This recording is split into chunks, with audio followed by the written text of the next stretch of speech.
A few weeks ago I took a trip to my burned out house and found this.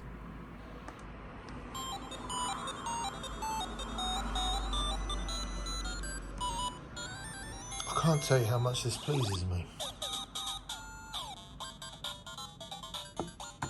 We're going to treat this survivor to a facelift right now. Mark fixes stuff. This video is sponsored by Altium. Altium Designer empowers you to create PCB designs with an intuitive and powerful interface, connecting you to every aspect of the electronics design process. With over 35 years of innovations, Altium Designer is the most widely used and trusted PCB design solution on Earth. Click the link below to claim your free trial and start your Altium Designer journey today. Down but not out. This little Neo Geo Pocket has risen from the ashes. Literally. It was still dripping from a steamy encounter with a fireman's hose, and the hot gas had embedded the soot into the plastic of the case.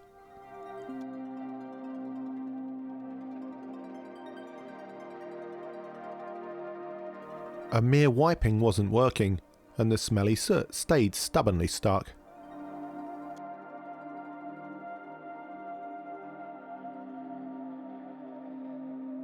IPA was the answer, but whilst it removed the greasy soot, the plastic remained stained, and the plastic texture was sticky and felt odd.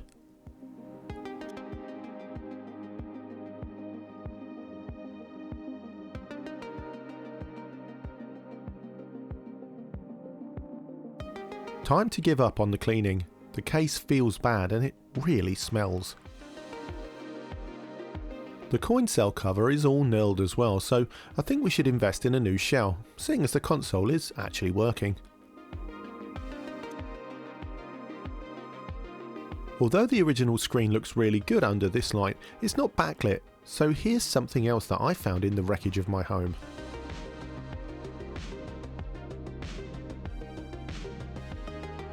Underneath the smothering soot, we find that it's an Ips Screen Kit from China.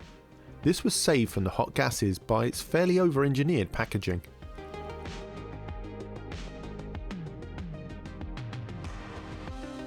We'll order a new shell, and when it arrives, we'll fit it all together. Well, a couple of weeks has passed, and our package has arrived from China. I ordered from AliExpress, and fairly typically of me, I've gone for a semi-opaque model.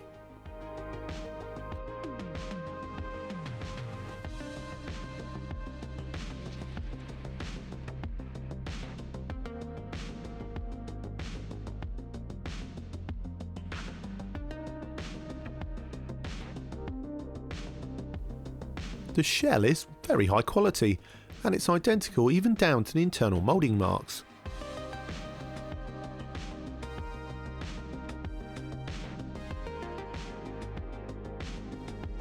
There's a bag of buttons and bits.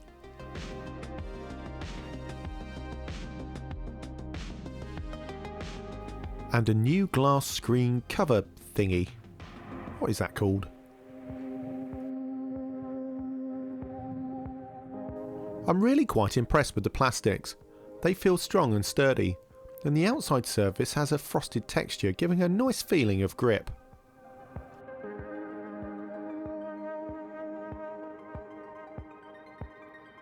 They've even cheekily included the SNK logo. Nice.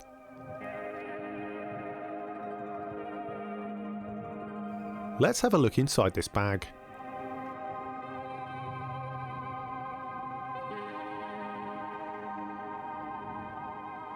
First, a new coin cell cover. A cover for the AA battery compartment. A fairly dodgy looking sticker which I probably won't use. It's creased as well.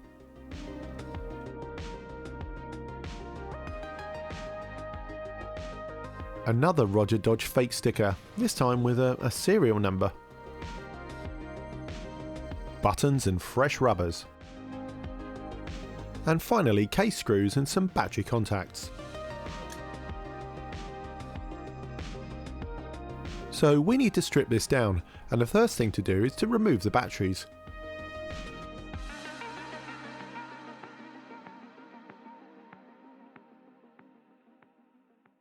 Opening the rear, I discover some sex basics.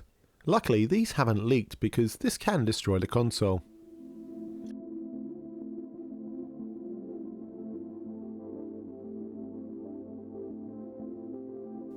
Come on, out you come.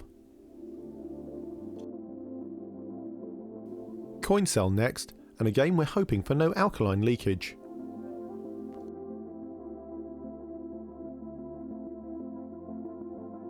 And we can breathe a sigh of relief as the Panasonic battery looks to be intact. No leakage here, thank goodness. There appears to be 6 screws holding the case together. Let's get it open as quickly as possible.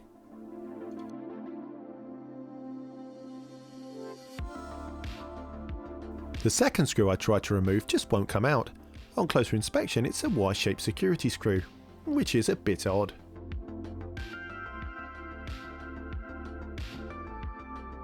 Luckily, a kind supporter of the channel gifted me this amazing screwdriver set. Thank you so much, Catriona. I'm soon screwing again like a good un. Watch the pull out.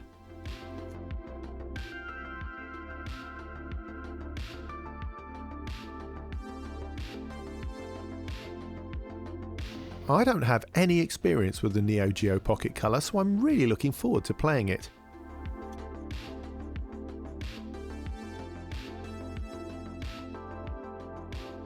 And the case opens to reveal a fairly clean looking board.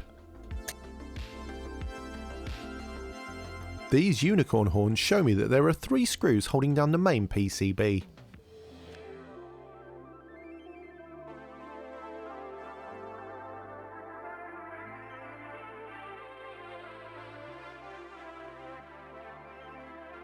Ooh, double dangler.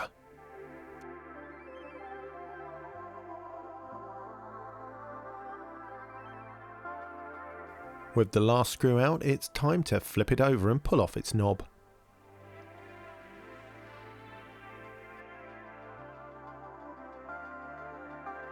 It's stiff, but I just keep pulling until it comes. And look at the smoke in this recess. A dirty recess indeed.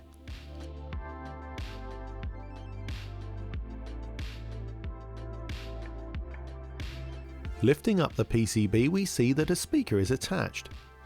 I remove it from the front shell, but I'm sure it will end up with the wires falling off anyway.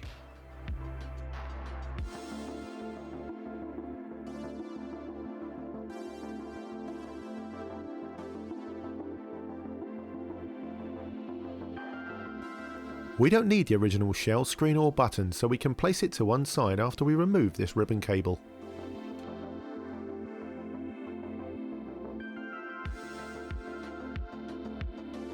I use a soft plastic prise tool because it's less likely to damage the plastic of the socket.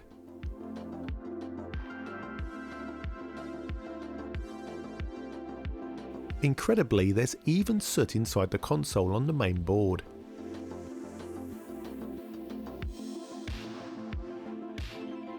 It's really apparent when we remove this rubber from the board. Wow, what a difference.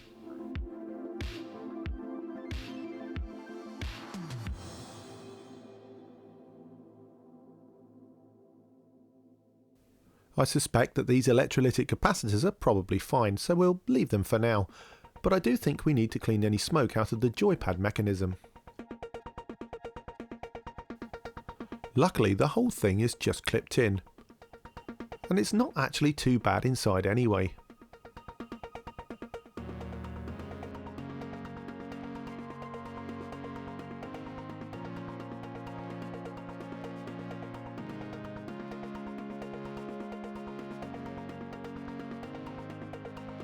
The micro switches all seem fine as well.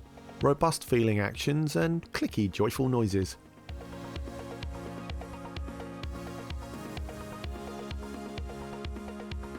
Soot is said to be a greasy contaminant, so I'm wondering if window cleaner might be a good cleanser for this board.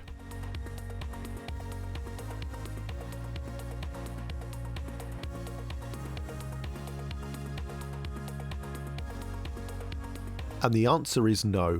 It doesn't shift it in the slightest, and it's actually worse than a dry paper towel. So with a heartfelt sigh, I switch back to the tried and true isopropyl alcohol. It works great, but it's really expensive, especially when you consider just how many things I have waiting to be cleaned.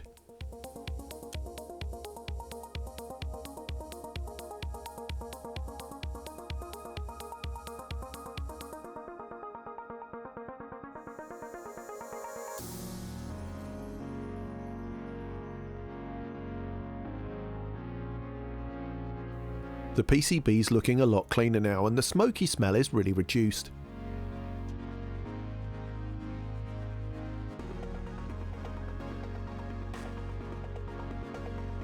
One thing I did notice earlier is that the speaker was sooted up from the holes in the speaker grill. Luckily it's the plastic type of speaker, so it can be cleaned rather than replaced.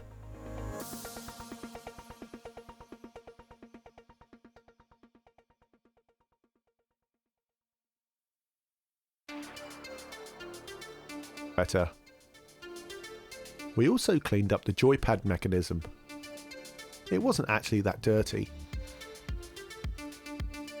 Now it's time to crack on with the mod. We'll need to cut the new case to accommodate the larger IPS screen panel. This is the old screen and that fits perfectly. But the new screen, whilst being the same width, is actually taller. The seller's installation instructions say to cut half of the top two spaces and this lower retaining wall. I'm going to try without cutting the top spaces in case they show through this clear case. We'll just cut this lower portion and use the pixel adjustment feature on the new screen to compensate for its position. Time to get snipping. I am a bit worried that my cutting might show through the case, but hopefully the screen glass thing will cover that.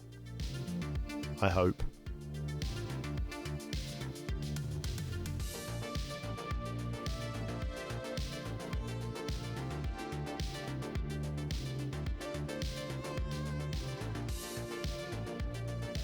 I actually thought that this case was pre-cut for the newer screen, but I was mistaken. If I'd have known, I would have ordered a solid colour instead, I think. But if this turns out poorly, I guess another case is an option.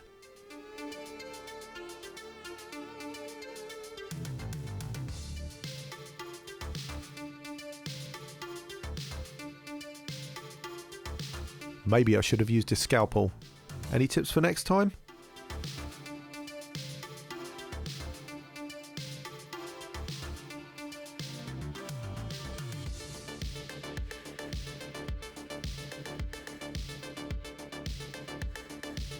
And yes, it's not the best finish, but the screen glass will mostly cover it, so let's push on. Time for a quick tidy up before we do the next part. It's best to keep the dust outside of the console.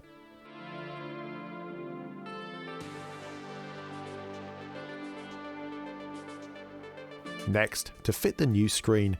We'll need to solder the PCB though, so let's remove that from the screen first.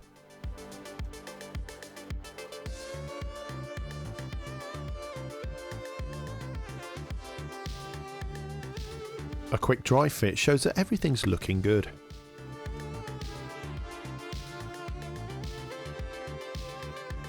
To stick the screen in place, we need this double-sided adhesive. And then we insulate the metal back of the screen with this film.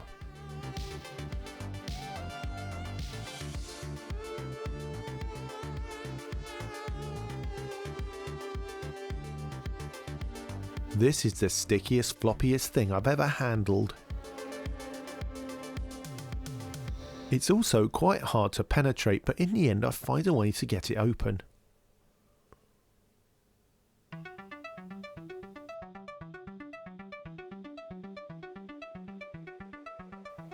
A sticky situation indeed.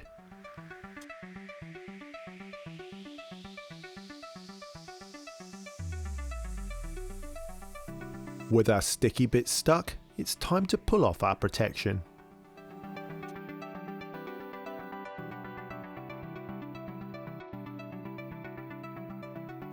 and pop our new IPS screen gently into place in our modified shell.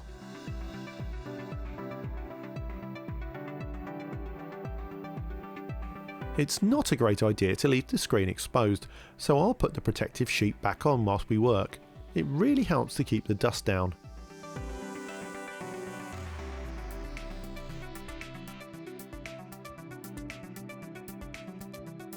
A quick wipe to remove any evidence of fingering.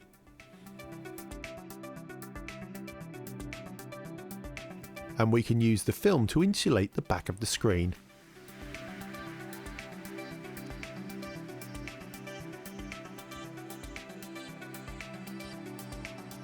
The film is there to prevent the underside of the PCB shorting out.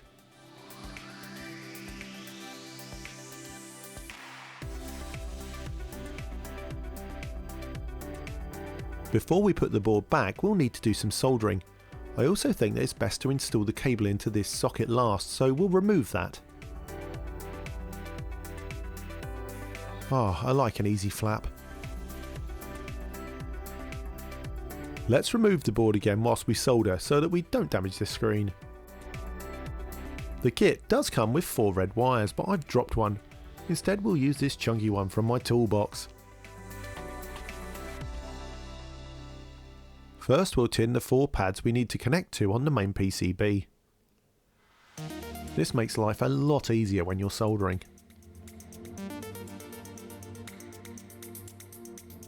We'll use my thicker wire for power. Not because it needs it, but because that's simply good practice. Then we'll quickly solder the 3 other wires into place.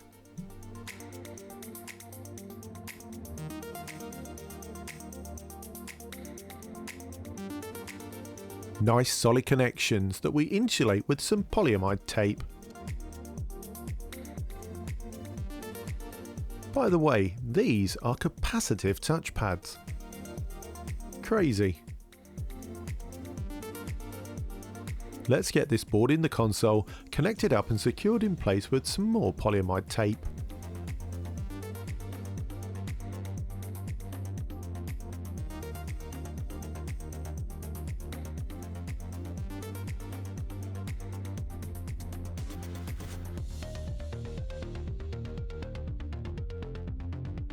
Next is a tricky bit.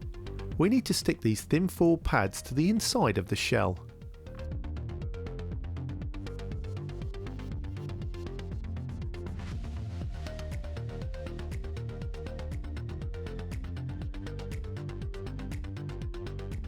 They're really fragile and curl up as soon as you look at them.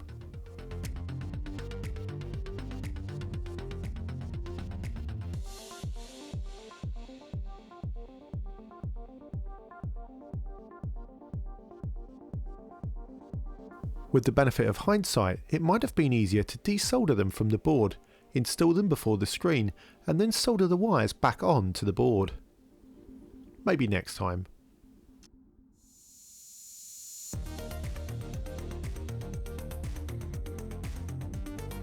Okay, so before we solder the wires to the board, I want to connect the screen ribbon cable in case we have limited access afterwards.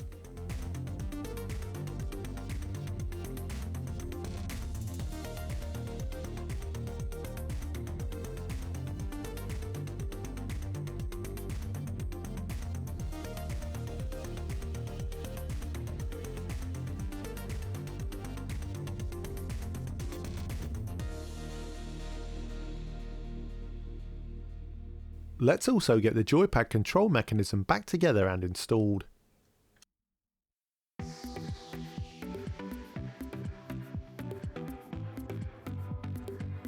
Don't forget the spring, then the whole assembly. I forgot to hit record whilst putting the ribbon cable into the other end of the PCB, but let's put the buttons in next anyway. Also, as predicted, the speaker wires became detached. No bother though, we used another wire to replace that part. Knobs, rubbers and flicky buttons. Let's slip them into all the holes. The capacitive rubbers seem really great quality for a replica case. I'm also impressed by the standard of this injection moulding.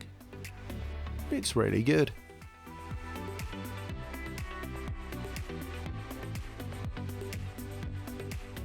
Let's close this up and start soldering the wires to the main board.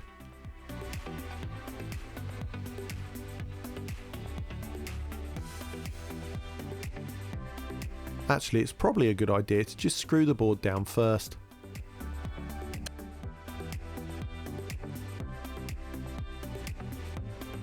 And bearing in mind there's no threads in this new shell, I'm taking care to screw as firmly and as straight as I can.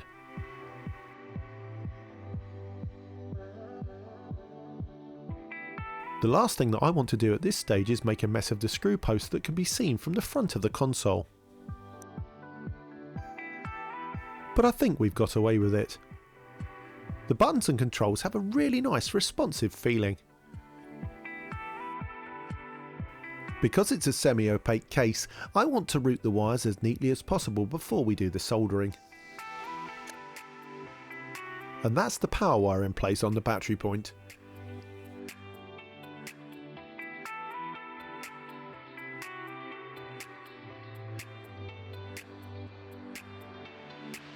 You don't need to solder these wires unless you want to use the OSD. Brightness and retro pixel effect can be controlled via the touchpads. We tin the pads for the A button, the B button and the select button.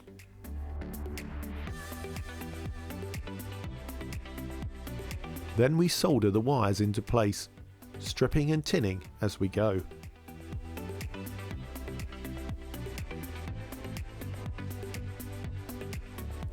Although we can operate the brightness and pixel effect with the touchpads, connecting the buttons will enable us to shift the screen image using the OSD, and I think that's probably worth doing. After all, if the screen isn't in perfect position, we can rectify it without reopening the console. I'm taking care here that none of the wires are touching other points on the board.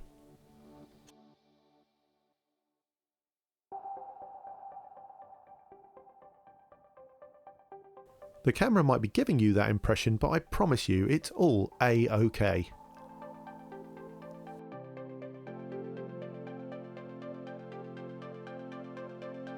And I'm pretty happy with those points.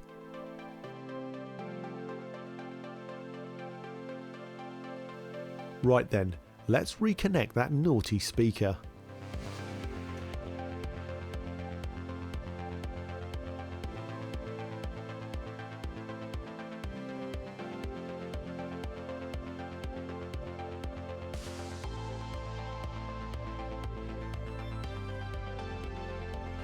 With the sound reconnected and all the points soldered, it's time to turn the iron off and crack on with the rest of the build. But first, let's have another quick cleanup. In the rear of the shell, we need to install the captive battery contacts.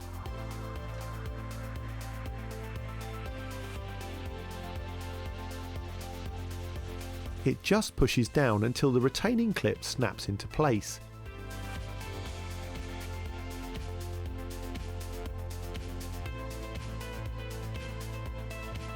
You can see the clip inside the case here. We also need to transfer this metal cartridge guide from the old shell to the new one.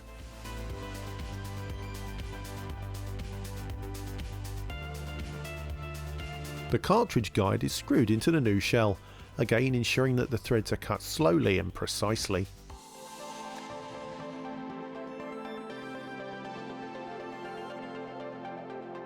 Having prepared my rear, it's time for everything to come together.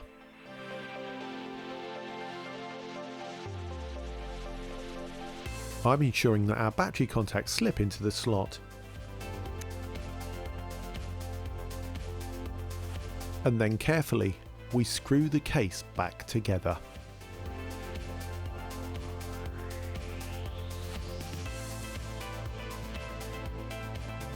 Take note that the two shortest case screws must go into the battery compartment.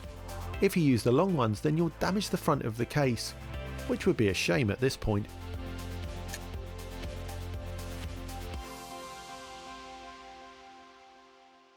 I'm not going to show you my struggle with the child resistant packing, so snap.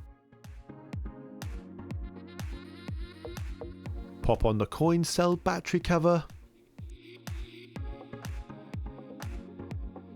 and the AA battery compartment cover.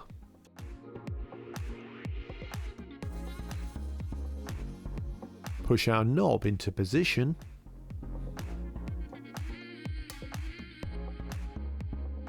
And finally it's time to install the new glass. Although the print quality isn't as nice on the light grey version, I think it matches the new shell a lot better. Now the challenge of keeping dust out whilst we put the new glass on.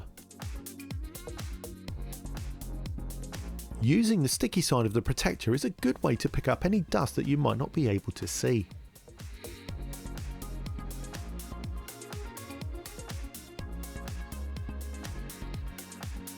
And the new glass fits really well. I'm really pleased with that.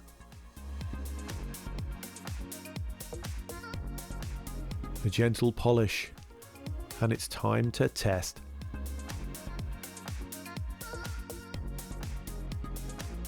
Success!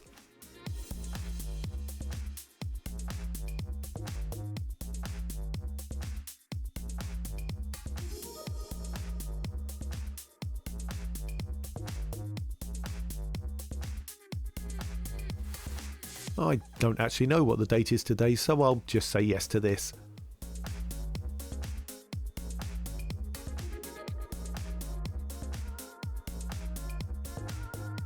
It's hard to see on video, but this screen is so much better. Tapping the right capacitive touchpad cycles through 10 brightness levels, whilst holding the left capacitive touchpad enables and disables retro pixel mode.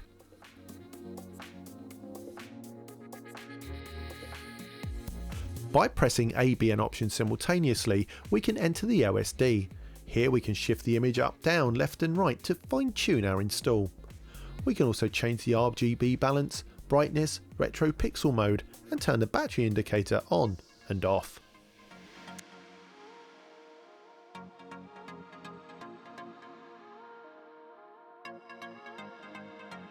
Unbelievably, I've never played a game on a Neo Geo Pocket or Pocket Color, but we'll change that in the next video, where I'll be reviewing the Neo Pocket GD from Retro HQ. See you there.